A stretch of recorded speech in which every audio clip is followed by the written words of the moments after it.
Hello, আজ আমরা উৎস্থিতিবিদ্যার second class করছি। এই ক্লাসে আমরা শিখব একটি তরলের মধ্যে যদি একটি তলকে উলম্বভাবে রাখা যায় তাহলে সেই তলের ওপরে প্রযুক্ত চাপ ও ঘাত কত হবে। এছাড়া শিখব একটি পাত্রে কোনো তরল থাকলে সেই তরলটাকে উলম্বভাবে বা অনুভূমিকভাবে যদি ত্বরণ নিয়ে চালাই তাহলে সেক্ষেত্রে ওই তরলের কি পরিবর্তন দেখব বা চাপের কি পরিবর্তন দেখব। তো চলো আজ শুরু করে নিই আজকের আলোচনা। আমি ট্রাইফিক্সের পক্ষ থেকে রমেন মণ্ডল। ওকে, চলো। এখানে পাত্রে এইচ গভীরতায় একটি তলকে আমি রেখেছি যার দৈর্ঘ্য এ প্রস্থ বি। এই তলটির ওপরে উলম্বভাবে রাখা আছে। এই তলের ওপরে আমি ঘাত নির্ণয় করব এবং চাপ নির্ণয় করব। আমরা অনুভূমিকের ক্ষেত্রে কি করি? অনুভূমিকের ক্ষেত্রে যদি একটা তল এরকম অনুভূমিক তলে থাকে কোনো একটা অংশে এইচ গভীরতায়, তার উপরে চাপ কত হয়? চাপ হয় P equal to H D G. এই উচ্চতা এইচ, যে তরলটা আছে তার ঘনত্ব ডি এবং অভিকর্ষ ত্বরণ যদি জি হয় তাহলে এইচ ডি জি আমরা করতে পারি। আচ্ছা, ঘাত কত লিখবো? এফ ইজিক্যাল টু লিখি পি ইন্টু এ। এ মানে এই অংশের ক্ষেত্রফল, যদি আমি এ ধরে নিই তাহলে ঘাত হয় পি ইন্টু এ। চলো, এবার এই তলটাকে আমরা রেখেছি উলম্বভাবে, যে তলটা তার দৈর্ঘ্য এ প্রস্থ বি। ওকে, এইবার এই তলটার ক্ষেত্রে আমি চাপ নির্ণয় করব। চলো, প্রথমত বলো চাপ সমান কি? চাপ পি সমান, যদি এখান থেকে ওয়াই গভীরতায় আমি চাপ নির্ণয় করতে চাই তাহলে কি লিখব? ওয়াই ডি জি। ওকে, তাহলে ওয়াই গভীরতায় এই তলের কোনো অংশে চাপ, ওয়াই গভীরতায় থাকা তলের মধ্যে চাপ কত হবে? ওয়াই ডি জি, অর্থাৎ চাপ পি ভ্যারিজিয়াস ওয়াই, অর্থাৎ ওয়াই বৃদ্ধির সাথে সাথে চাপটা পরিবর্তন হয়, অর্থাৎ এইখানটার যে চাপ থাকবে এইখানটাতে চাপটা আলাদা, অর্থাৎ চাপটা পরিবর্তনশীল। ওকে, চল। ঘাত সমান কত? ঘাত এফ সমান আমরা বলি পি ইন্টু এ, কারণ P equal to F by A, তাহলে F equal to P into A. আচ্ছা, আমরা এই তলের ক্ষেত্রে প্রথমত যেহেতু পরিবর্তনশীল চাপ, তাহলে আমরা প্রথমত একটা ওয়াই দূরত্বে একটি ওয়াই বেধের একটি ছোট্ট স্ট্রিপ নিয়ে নিলাম। এবার স্ট্রিপ নিয়ে নিয়েছি যার বেধ কত বলছি? D Y. তাহলে ডি ওয়াই বেধের তলে প্রযুক্ত ঘাত কত হবে? ডিএফ দিয়ে বলছি। প্রযুক্ত ঘাত কত হবে? DF equal to P into DA. DA কি না? ওই স্ট্রিপটার ক্ষেত্রফল। ওকে, ডিএ কি? ডিএ দেখো কত হবে? এই এরকম একটা স্ট্রিপ ছিল যার ডিওয়াই হচ্ছে বেধ, আর এই দৈর্ঘ্যটা কত? এটা দৈর্ঘ্য এ ছিল, তাহলে ক্ষেত্রফল হবে এ ইন্টু ডিওয়াই। ওকে, চলো।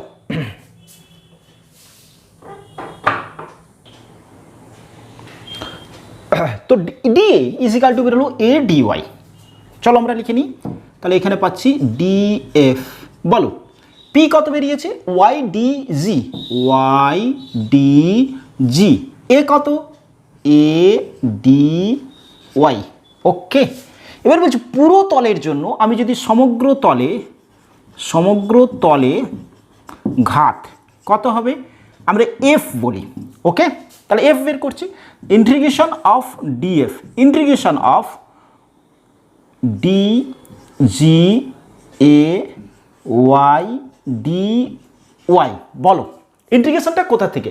ওয়াইয়ের মান যখন 0 থেকে ওয়াইয়ের মানটা বি অবধি, কেন এই বেধটা ওয়াই মান 0 থেকে বি অবধি, তাহলে ওয়াই ইজিক্যাল টু 0 থেকে ওয়াই ইজিক্যাল টু বি অবধি। ইন্টিগ্রেশন করে নিই। ইন্টিগ্রেশন করলে দাঁড়াবে D G A Y square by 2, তাহলে আমরা লিখছি বি স্কোয়ার বাই 2। ওকে, চলো তাহলে এটাকে একটু ফরম্যাটে লিখি। Half of B D G into A B, এইরকম ফরম্যাটে লিখেছি। দেখো কি লিখলাম? Half B D G into A B. যদি আমাকে বলতো এই বিন্দুতে চাপ কত, এই বিন্দুতে চাপ, তাহলে আমি কি বের করতাম? এই বিন্দুতে চাপ পি ইজিক্যাল টু লিখতাম এইখান থেকে এইখানে চাপের পার্থক্য যদি লিখতাম তাহলে কি লিখতাম B D G, B D G এই বিন্দুতে B is equal to 0। Okay, তাহলে এদের মাঝের অর্ধেক অর্থাৎ বি বাই টুতে চাপ, হাফ অফ বি বাই টুতে, তাহলে এইটাকে আমি কি বলতে পারি, গড় চাপ ইন্টু এবি। এবি কি, এই তলের ক্ষেত্রফল, তলের ক্ষেত্রফল। ক্লিয়ার হলো? তাহলে গড় চাপ ইন্টু তলের ক্ষেত্রফল। তাহলে আমি যদি বলি প্রেশার কত, এফ বাই এবি, তাহলে লিখতাম হাফ বি ডি জি। আচ্ছা, এইটাকে আমি বলতে পারি যখন উলম্বভাবে থাকছে, আমি যদি এটাকে এরমভাবে বলা হয়, বলি যে যখন উলম্বভাবে কোনো একটি তল থাকছে তাহলে তার সেন্টার অফ মাস, ভরকেন্দ্রের ওপরে যে চাপ, সেই চাপটাই চাপ। এইটা যদি সুষম হয় তাহলে এই বিন্দুটা হবে ভরকেন্দ্র, তাহলে এইটাকে আমি বলতে পারি ভরকেন্দ্রে চাপ। ওকে, ক্লিয়ার হয়েছে? এবারে তাহলে এই তলটার ওপরে চাপ দাঁড়াবে কি, আলটিমেট যদি আমি চাপ ক্যালকুলেট করি তাহলে কি দাঁড়াবে, পি। এই অংশের জন্য চাপ এইচ ডি জি, তার আগে P zero, P is equal two P zero, এটা পি জিরো, এই অংশের চাপ এইচ ডি জি প্লাস এই অংশের গড় চাপটা হচ্ছে গিয়ে হাফ বি ডি জি। তাহলে কত হচ্ছে, P zero plus H plus B by two into D জি।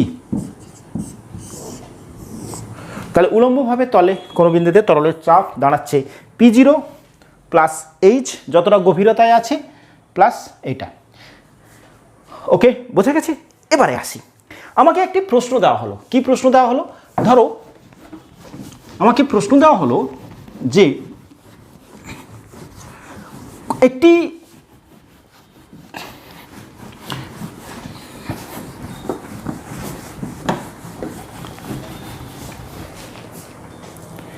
এরকম একটি ঘনক দেওয়া আছে, ঘনক দেওয়া আছে,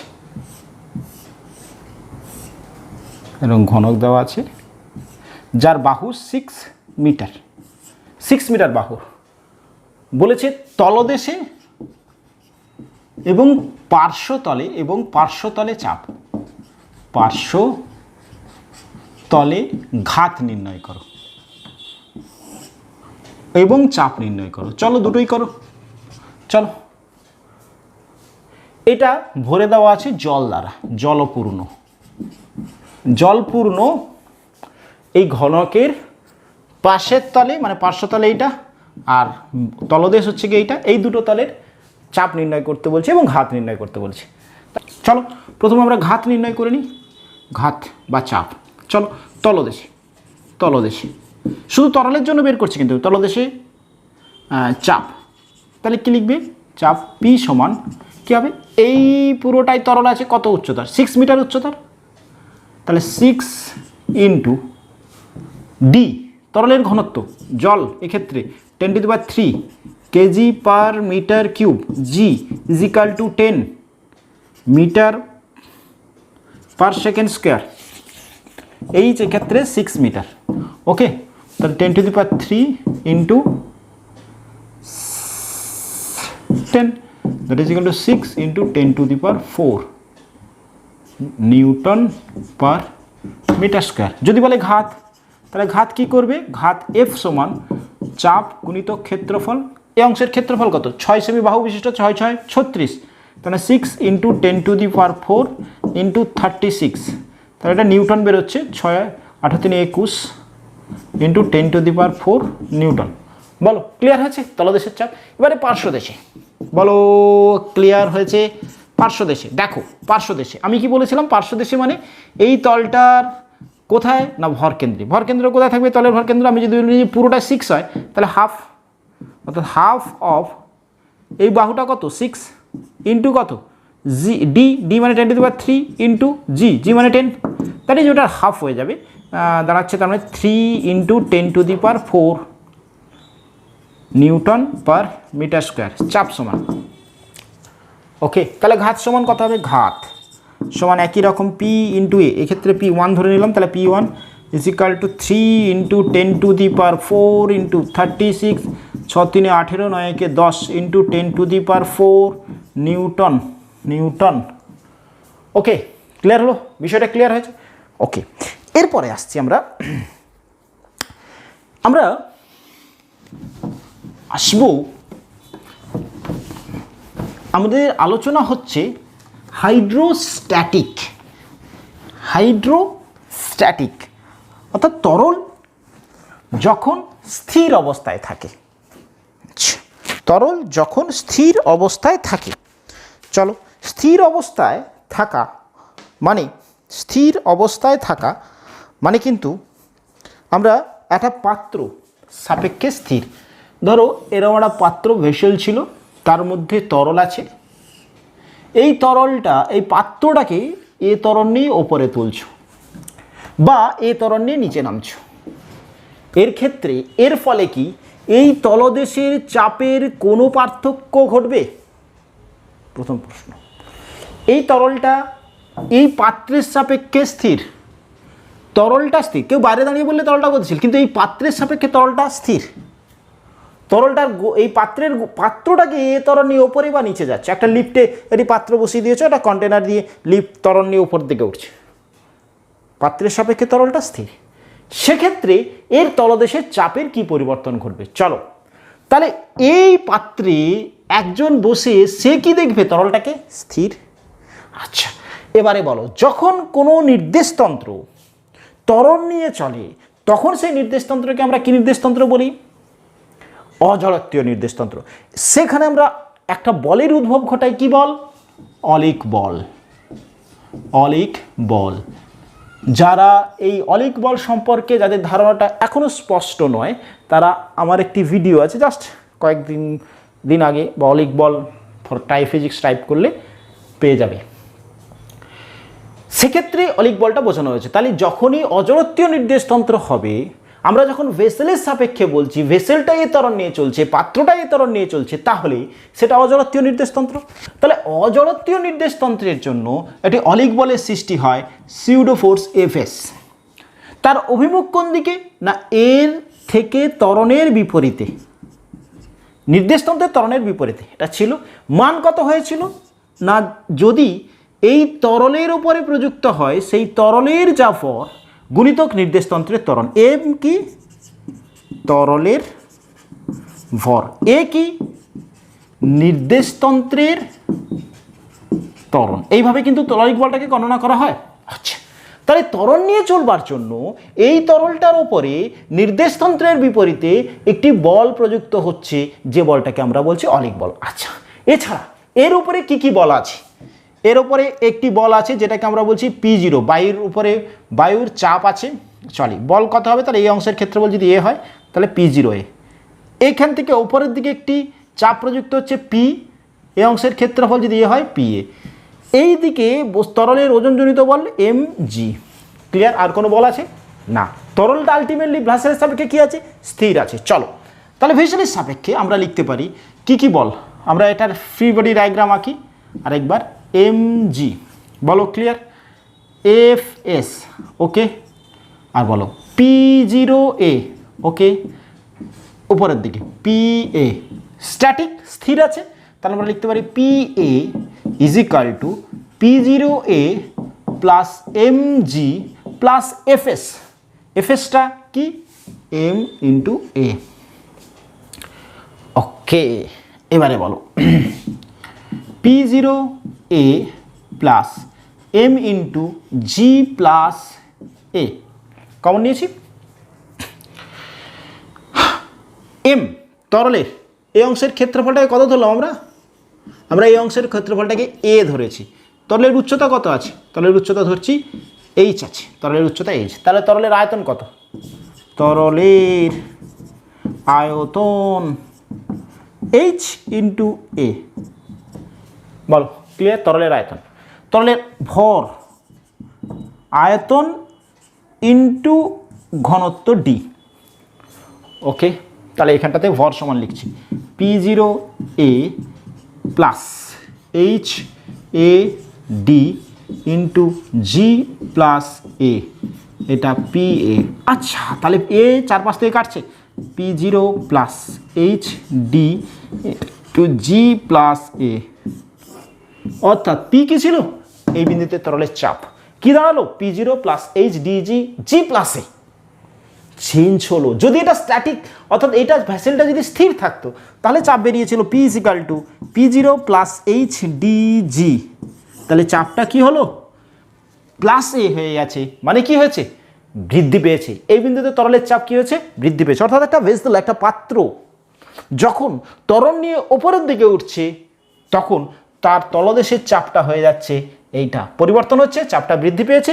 এটা যদি আমরা প্রিডাস্ট বলি, এটা স্থির থাকলে তাহলে প্রিডাস্ট গ্রেটার দ্যান পি, অর্থাৎ এটা স্থির অবস্থায় চাপ, এটা ত্বরণ নিয়ে চলবার সমস্যায় চাপ, চাপটা কি হলো, বৃদ্ধি পেলো। কখন, যখন ত্বরণ নিয়ে পাত্রটা ওপরের দিকে যাচ্ছে। ঠিক উল্টোটা যদি আমরা ধরে নিই, উল্টোটা যদি করবার চেষ্টা করি, উল্টোটা দেখে নিই একবার, চলো উল্টোটা।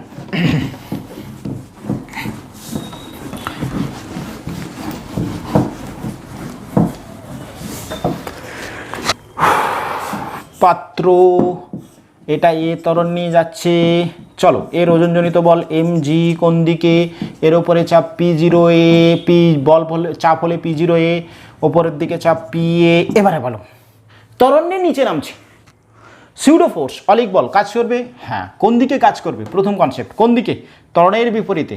ওকে, ত্বরণের বিপরীতে এদিকে। এবার এর মান কত হবে, মান হবে তরলের ভর গুণিতক নির্দেশতন্ত্রের ত্বরণ হয়েছে। এবারে আমি মিন ফ্রি বডি ডায়াগ্রাম আঁকছি, mg নিচের, P0 এ নিচে, ওপরে fs, ওপরে পি এ। ক্লিয়ার, স্ট্যাটিক্স ভেসেলের সাপেক্ষে, পাত্রের সাপেক্ষে স্থির, তাহলে পি এ, ঠিক আছে, fs plus P A equal to P0 A plus mg। fs মানে ma প্লাস পি এ সমান P0 এ প্লাস mg। বলো ক্লিয়ার, উল্টে নিয়ে যাচ্ছি ওদিকটায়, তাহলে পি এ মাস কত বেরিয়েছিল, মাস বেরিয়েছিল তরলের উচ্চতা যদি h হয়, এই অংশের ক্ষেত্রফল যদি a হয়, তরলের ঘনত্ব যদি d হয়, তাহলে H A D, P0 A plus H D, sorry H A D into G, step jump করলাম, মাইনাস এ। এটা এদিকে নিয়ে গেলে এম কমন নিয়ে নিলে জি মাইনাস এ থাকতো, এম এর মান বসিয়েছি এইচ এ ডি। ওকে, এই চারিদিক থেকে কাট আউট হয়ে যাচ্ছে এ ক্ষেত্রফল, তাহলে P0 plus H D into G minus A. P কি, তলদেশের চাপ কি হয়ে গেল, হ্রাস পেয়ে গেছে। এখন দেখো নর্মাল থাকলে কি হতো, যদি P1 আমি যদি স্বাভাবিক স্থির থাকতো, ভেসেলটা স্থির থাকতো, তাহলে দাঁড়িয়েছিল P equal to H D G, ত্বরণটা, অর্থাৎ ত্বরণের পরিবর্তনে পরিবর্তিত হচ্ছে। ওকে, ক্লিয়ার হয়েছে? আচ্ছা, ওকে, এতটা পর্যন্ত ক্লিয়ার হলো। এবারে আসছি আরেকটা বিষয়, যদি তরলটা অনুভূমিক দিকে হরাইজেন্টালি, এটা উলম্বভাবে তরল, যদি ভেসেলটা গতিশীল হয়, যদি তরলটা অনুভূমিকভাবে গতিশীল হয়, তাহলে সেক্ষেত্রে কীরকম অবস্থা দেখা যাবে। একটা পাত্র এ তরল নিয়ে যাচ্ছে, অনুভূমিকভাবে যাচ্ছে, তরল পাত্রটার ত্বরণ কি, এই অনুভূমিকভাবে। আগেরটা আলোচনা করেছি অনুভূমিক ভার্টিক্যালি, অর্থাৎ উলম্বভাবে উপরে বা নিচে গেলে, এবারে বলছে অনুভূমিক। এইটা আলোচনা শুরু করবার পূর্বে আমরা একটা কথা বলে নিই, খুব স্টার মার্ক দিয়ে তোলো। কথাটা কি ছিল, একটি তরল তলের স্পর্শ তলে, এইটা বায়ু, এটা স্পর্শ তলে, স্পর্শ তলে বল সর্বদা তলের লম্বভাবে ক্রিয়া করে, মানে যে বলটা কাজ করছে, ধরো P0 এ, সেটা এই তলের সাথে কি লম্ব, সবসময় তলের সাথে কীরকম কাজ করবে, লম্ব। ওকে, এটা মাথায় রাখতে হবে। যখন এই ত্বরণ নিয়ে চলে, ত্বরণ নিয়ে চলছে মানে এই তরল তলটা এই রকম হয়ে যাবে। আমি এটা দেখেছি, একটা গ্লাসে জল ভরে যদি তুমি এরকম করে নিয়ে যাও, তাহলে দেখবে তরল তলটা যেদিকে ত্বরণ, তার পেছনের দিকে তরল তলটা উঠে গেছে। প্রশ্ন হলো স্যার উঠে গেছে এটা দেখি কনসেপ্টটা কেন ওঠে একটু বোঝাই। ওঠে এই অ্যাঙ্গেলটা কত সেটা আমাকে ক্যালকুলেট করতে হবে ফার্স্ট অফ অল। ওঠে কেন না, উঠছে মানে এই অবস্থাতে কেন এরকম উঠলো? যদি এটা স্বাভাবিক থাকতো তাহলে শুধুমাত্র কি কাজ করতো, ওজনজনিত বল mg নিচের দিকে। যদি ত্বরণ নিয়ে এরমভাবে চলে, এরমভাবে চলছে, তাহলে এটা কী ফোর্সের সৃষ্টি হচ্ছে? অলিক বলের সৃষ্টি হচ্ছে। অলিক বলের সৃষ্টি হবে কারণ ভেসেলের সাপেক্ষে তরলটা স্থির, কিন্তু যেহেতু ভেসেলটা ত্বরণ নিয়ে চলছে তাহলে সেক্ষেত্রে কী হবে, এই তরলের উপরে একটি অলিক বলের সৃষ্টি হবে এফএস। প্রশ্ন হলো কোন দিকে? কি বলেছিলাম, ত্বরণ যেদিকে নির্দেশতন্ত্রের তার বিপরীতে, তাহলে এরকম বিপরীতে এফএস সৃষ্টি হলো। প্রশ্ন হলো কত মান হবে না, যার উপরে অলিক বল হচ্ছে তার ভর গুণিতক নির্দেশতন্ত্রের ত্বরণ, নির্দেশতন্ত্রের ত্বরণ equal to M A. Clear? তাহলে এই বলের ওজনজনিত বল কি, তলের সাথে লম্ব হবে mg কাজ করছে। বলো এতটা ক্লিয়ার? আচ্ছা এবারে বলো এম এ এদিকে, এই বলের একটি উপাংশ থাকছে এদিকে, একটি উপাংশ থাকছে এই বরাবর, সরি এই রকম বরাবর, এই তল বরাবর।